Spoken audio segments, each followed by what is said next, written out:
Hey everybody, you're with Off Leash with Eric Prince. I'm Mark Serrano. Thanks for joining us again.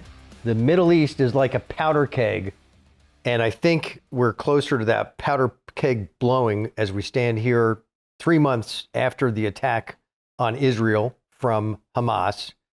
The Red Sea has been a major focus of this conflict in the region. It's effectively shut down to more than half of the shipping that was operating there before October 7th. You told me, Eric, that now this week alone, the Egyptian currency has been devalued by 25%. Let's talk about what's happening in the Middle East more broadly, but let's start with the Red Sea.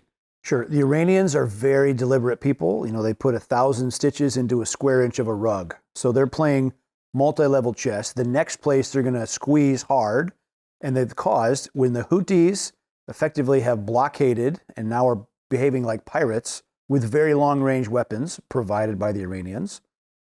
Like you said, they've cut off about 60% of the shipping traffic through the Suez Canal.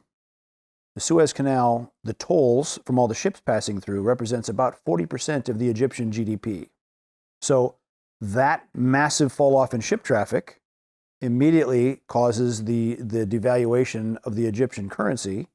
And that's what the government uses to subsidize food, bread, literally for 110 million people. Egypt's a very poor country, a lot of people barely on the margins of thin poverty.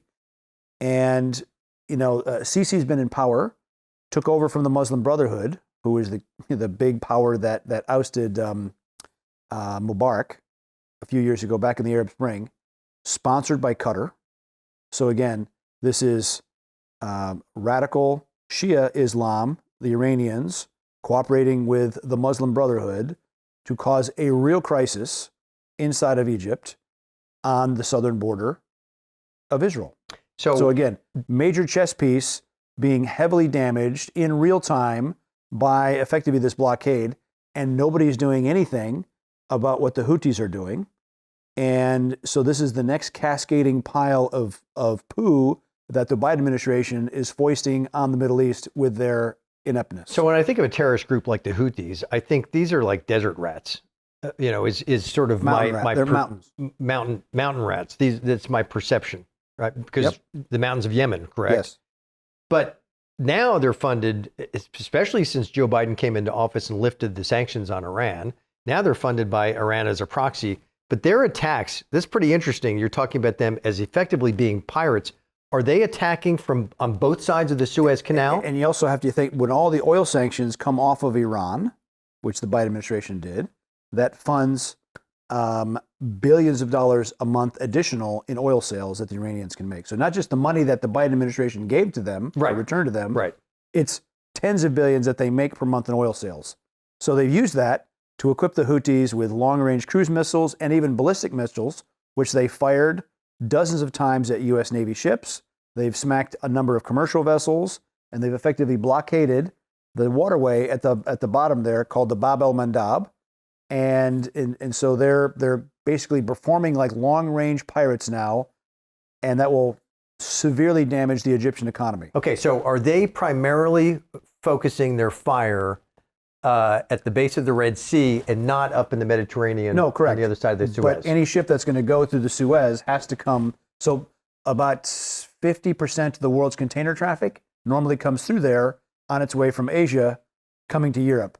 That's largely been shut off now. So it's really only Russian and Chinese vessels that are allowed through, the so-called allies of Iran. But everything else with really any nexus to the West, let alone to Israel, is shut off from using that waterway. So after October 7th, I knew that we moved Navy vessels into the Mediterranean. Do we have a presence down in the Arabian Sea, in the Red Sea? Yes, and they're doing some kind of convoy duty to try to keep the Houthis from shooting lots of cruise missiles or surface vessels at these commercial boats. But even so, even if they're escorted, some of them are still being hit, which has made most of the major shipping companies just say, we're out, forget it. And they're going all the way around the southern tip of Africa, which increases global demand for oil alone by another 500,000 barrels a day. Well, I can only imagine the added cost of having to go around Africa. Shipping rates have have gone up fourfold and sometimes eightfold of what it costs to ship a container through the area. The insurance rates are through the roof. It is a cascading nightmare caused by an Iranian armed and funded proxy that should have been smashed years ago. The Saudis and the Emiratis were trying to do that, and they were constantly blocked by largely bullshit from Washington that prevented them from finishing the job. And the only way this problem gets solved is really how it was solved in the 60s. Then you actually had Nasser, the dictator of Egypt, invaded Yemen, deposed the monarch, and was trying to take over the place.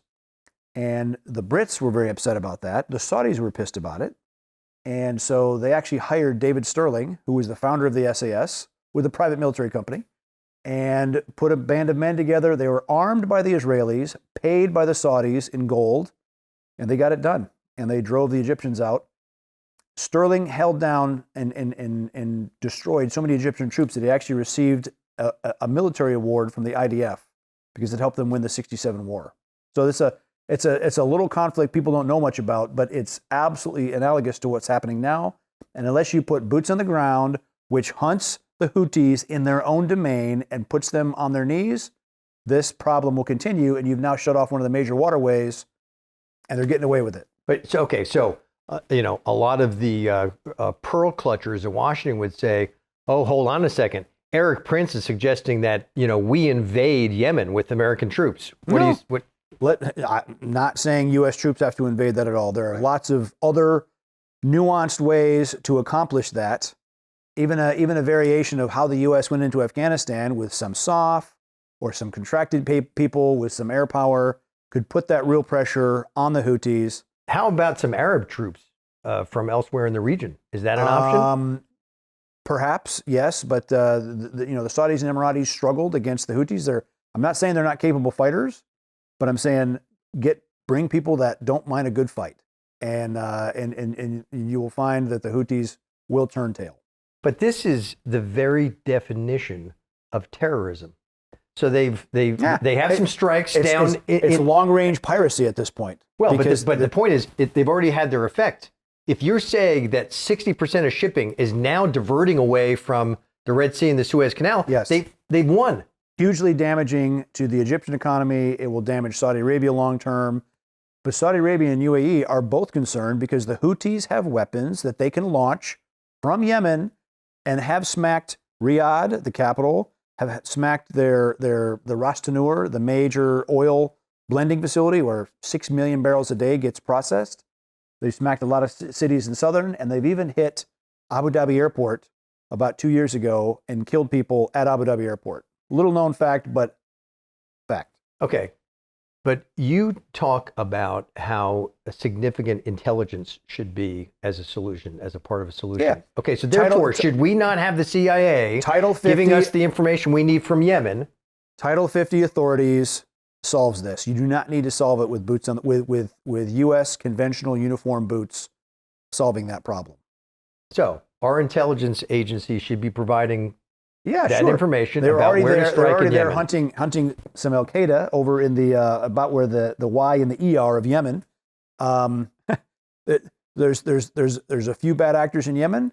They need to be pressurized, and when you give them sanctuary, the bad things are going to compound, which is what's happening. And now they have long range weapons, to include ballistic missiles, which have been fired at U.S. ships, are smacking lots of commercial ships, and now truly affecting world trade. So what would you do? You'll see the whole idea. Why does this matter to America?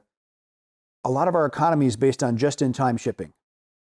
And now when you have the U.S. Navy that is failing to keep a major waterway open, that the entire supply chains of companies spread out over the globe now you have to almost double, triple, or more the lag time for parts to be delivered, for stuff to be manufactured, because all these assumptions, the Pax Americana is being shattered. What would you do differently in the region with our naval presence?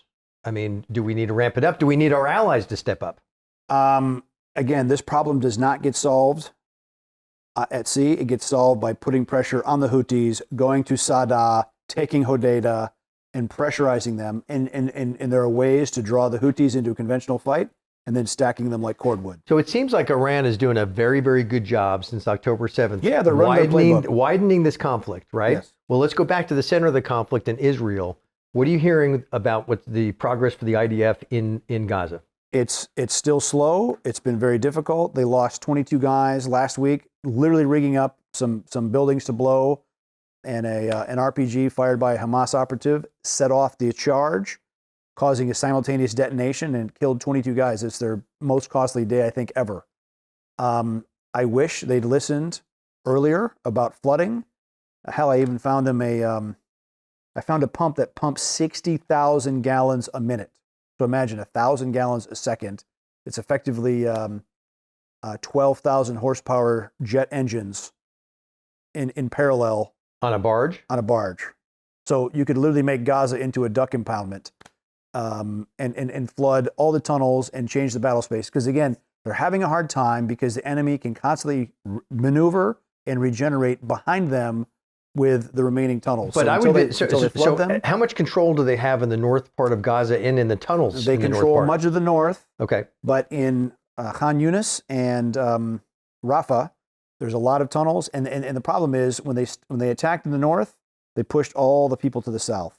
I would have started in the south, pushed people north, and create enough of a buffer zone that you can then send people south. And if they attacked south first, they could have done a very thorough job of severing any and all the tunnels still going to Egypt, where they're still getting resupplied through. But they are flooding tunnels now. It's just not at the level that you would recommend. Exactly. And the longer this drags on, the worse it is for all their neighbors. Because again, even the Saudis, they're not big fans of Hamas, but the longer the Arab street gets pressurized into seeing the propaganda pictures of civilian casualties in Gaza, it's bad for Israel. It's bad for all the neighbors, and this blockage of the Suez, of the Red Sea being used, you will see. Trust me, it will be exceedingly bad for Egypt in the next few months. Well, just to exit here, now I see negotiations are taking place further on the next hostage deal. 100 hostages for a 3-month ceasefire. Do you think Israel goes for that That's again? That's exactly why they took hostages in the first place, so they could play rope-a-dope to delay their the extinction event. And yet Israel has no choice but to take any deal they can to get hostages back for now. Because they have some rightly very animated families that want the chance of their loved one back. Right. Unbelievable. Look, this is a region that is on fire because of Iran. And heaven knows where we're going to end up a month from now, 3 months from now, across this entire region. And what does it mean in the rest of the world in the ongoing collapse of American deterrence? Unbelievable. All right, thanks for joining us. This is another excellent discussion here on Off Leash with Eric Prince.